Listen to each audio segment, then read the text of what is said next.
Assalamualaikum warahmatullahi wabarakatuh.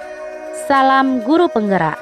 Saya Ayu Septriani, calon guru penggerak angkatan 9 dari SD Negeri 5 Sabang.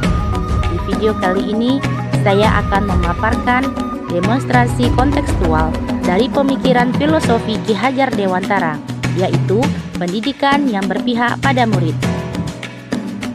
Tujuan pendidikan menurut Ki Hajar Dewantara menuntun segala kodrat yang ada pada anak-anak agar mereka dapat mencapai keselamatan dan kebahagiaan yang setinggi-tingginya, baik sebagai manusia maupun sebagai anggota masyarakat.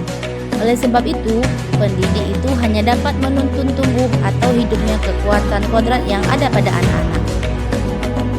Dalam proses pembelajaran di sekolah, tentunya selalu adanya tantangan yang dihadapi.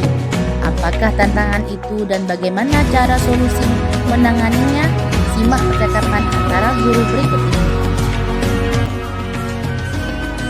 Di pagi hari saat hendak ingin masuk kelas, Bu Yanti mengobrol dengan Bu Ayu tentang masalah di kelas yang dialami Bu Yanti.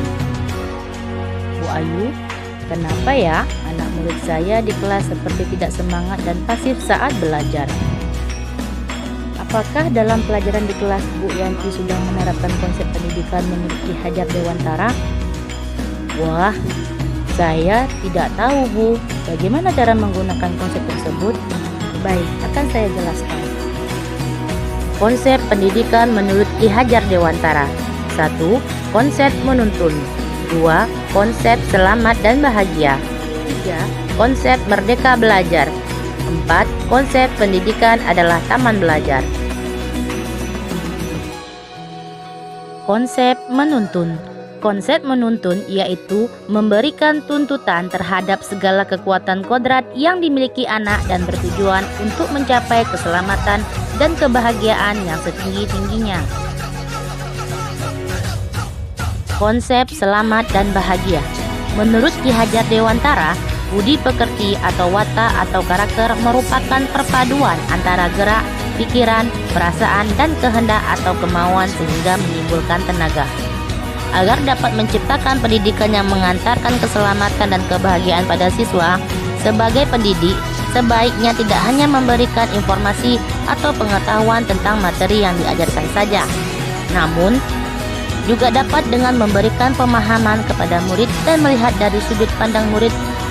Oleh karena itu, dalam menilai perspektif murid, pendidik sebaiknya menggunakan instrumen yang melibatkan murid untuk merefleksikan pemahaman dan pengalaman belajarnya. Konsep merdeka belajar. Konsep ini bertujuan untuk memberikan kebebasan kepada para peserta didik untuk mengatur dan mengembangkan cara belajar mereka sendiri secara mandiri. Pembelajaran berpusat pada murid yang bukanlah sebagai objek dari pembelajaran, tetapi menjadi subjek. Artinya, pembelajaran harus didesain berdasarkan kebutuhan, karakteristik, kodrat, dan potensi anak-anak. Konsep pendidikan adalah taman belajar. Dalam konsep ini, mendesain dan melaksanakan pembelajaran yang menyenangkan, menarik dengan metode permainan, sehingga siswa akan terlibat langsung dalam proses pembelajaran. Dalam hal ini, pendidik harus memahami bahwa kodrat anak adalah bermain. Melalui permainan, pendidik dapat menuntut tumbuh kembangnya kodrat anak dan mengembangkan budi pekerti anak. Bermain dapat diintegrasikan sebagai bagian dalam pembelajaran di sekolah. Adapun pemikiran Ki Hajar Dewantara tentang trilogi pendidikan, yaitu Ingarsa Sung Telada, artinya pendidik berada di depan memberi teladan kepada anak didiknya. In Madea Mangon Karsa, artinya pendidik berada di tengah mampu membangkitkan semangat anak didiknya. Dan Tutyuri Handayani, artinya pendidik berada di belakang mengikuti dan mengarahkan anak didik agar berani berjalan di depan dan sanggup bertanggung jawab. Wah, saya sudah mengerti. Jadi seperti itu ya Bu.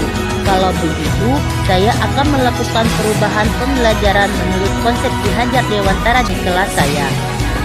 Iya Bu Yanti, solusi lain yang dapat kita lakukan itu dengan mengikuti berbagai pelatihan atau seminar, menggunakan model atau metode pembelajaran yang bervariatif, dan tidak boleh bosan dalam memberikan contoh teladan. Sekian dari pemaparan saya mengenai demonstrasi kontekstual implementasi di sekolah serta tantangan dan solusinya pada penerapan pemikiran filosofi Ki Hajar Dewantara, pendidikan berpihak pada murid. Semoga kita bisa menuntut anak-anak Indonesia menjadi pelajar Pancasila. Mari lakukan perubahan-perubahan yang nyata demi kemajuan pendidikan Indonesia. Salam guru penggerak. Assalamualaikum warahmatullahi wabarakatuh.